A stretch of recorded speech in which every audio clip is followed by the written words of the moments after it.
Graça e paz. Mensagem de hoje. Caia da Real. Subtítulo: O que o mundo espera de você? O que Deus espera de você? Nessa mensagem vamos falar de 3 personagens bíblicos: Bezalel, Davi e Gideão. Comecemos então por Bezalel, o insignificante. O pai e o avô de Bezalel haviam sido escravos. Eles sabiam o que era ser escravos, mas Deus o escolheu. Livro de Êxodos, capítulo 31, versículo 2. Eu escolhi Bezalel, filho de Uri e neto de Ur, da tribo de Judá. Nesse versículo, Deus estava dizendo a Moisés: eu escolhi alguém que é disposto a mudar. E como ocorreu essa mudança? No versículo 3, vemos a revelação da nova característica de Bezalel, quando Deus diz a Moisés, vamos lá? Êxodo 31, versículo do 3 ao 5.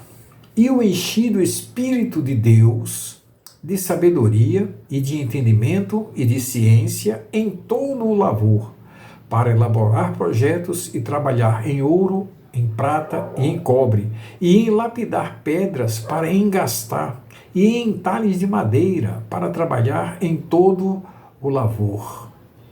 Bezalel, tanto o pai como o avô eram escravos, praticamente uma pessoa insignificante diante de todos daquela época, mas Deus o escolheu e o encheu, primeiro, do Espírito dele, de sabedoria, de entendimento e de ciência. Tanto, meus amados e amadas em Cristo Jesus, se você não sabe, Bezalel construiu a Arca da Aliança. Glória a Deus. Davi, o improvável. Dentre os filhos de Jessé, o mais improvável de ser escolhido para receber a unção de rei de Israel era Davi. Davi era um pastor de ovelhas de corpo frágil, não preparado para batalhas, não preparado para guerrear. Era improvável diante da família e até mesmo diante do profeta Samuel que ele seria escolhido de Deus para ser o rei de Israel. Livro de 1 Samuel, capítulo 16, versículos 6 e 7. E sucedeu que, entrando eles, viu a Eliabe e disse: certamente está perante do Senhor o seu ungido. Porém o Senhor disse a Samuel: não atentes para a sua aparência, nem para a grandeza da sua estatura, porque o tenho rejeitado. Porque o Senhor não vê como vê o homem, pois o homem vê o que está diante dos olhos, porém o Senhor olha para o coração. E Davi, a despeito de que todos pensavam, o mais improvável, foi o ungido de Deus para ser rei de Israel. Glória a Deus. Finalizemos com Gideão, o menor de sua casa. Livro de Juízes, capítulo 6, versículos do 12 ao 15. Então o anjo do Senhor lhe apareceu e lhe disse: o Senhor é contigo, homem valoroso. Mas Gideão lhe respondeu: ai, Senhor meu, se o Senhor é conosco, por que tudo isso nos sobreveio? E que efeito de todas as maravilhas que nossos pais nos contaram, dizendo: não nos fez o Senhor subir do Egito? Porém agora o Senhor nos desamparou e nos deu nas mãos dos midianitas.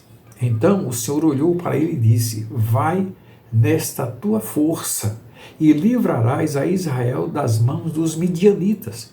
Porventura não te enviei eu? E ele lhe disse: ai, Senhor meu, com que livrarei a Israel? Eis que a minha família é a mais pobre em Manassés, e eu o menor na casa de meu pai.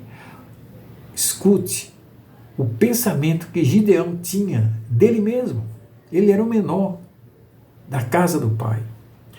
Se você se sente inserido nesse contexto, Bezalel, o insignificante, Davi, o improvável, Gideão, o menor de sua casa, ouça o que o Espírito de Deus quer lhe falar.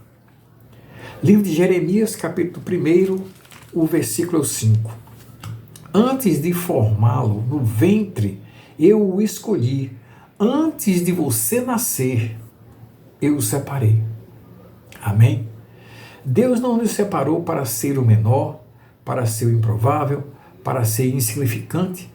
Ele nos separou para sermos mais que vencedores, meus amados, para sermos a luz no mundo. e o sal dessa terra. Foi para isso que nós fomos separados. Livro de 1 Pedro, capítulo 2, o versículo 9. Mas vós sois geração eleita, sacerdócio real, nação santa, povo adquirido, para que anuncieis as virtudes daquele que vos chamou das trevas para a sua maravilhosa luz. Amém? E ainda no livro de 1 João, capítulo 4, versículo 4. Filhinhos, olha o amor de Deus que Ele tem para conosco. Filhinhos, sois de Deus e já os tende vencido, porque maior é o que está em vós do que o que está no mundo. Deus é conosco, por onde quer que andemos. Amém? Até mesmo no vale da sombra da morte. Glória a Deus, que Deus nos abençoe. Amém?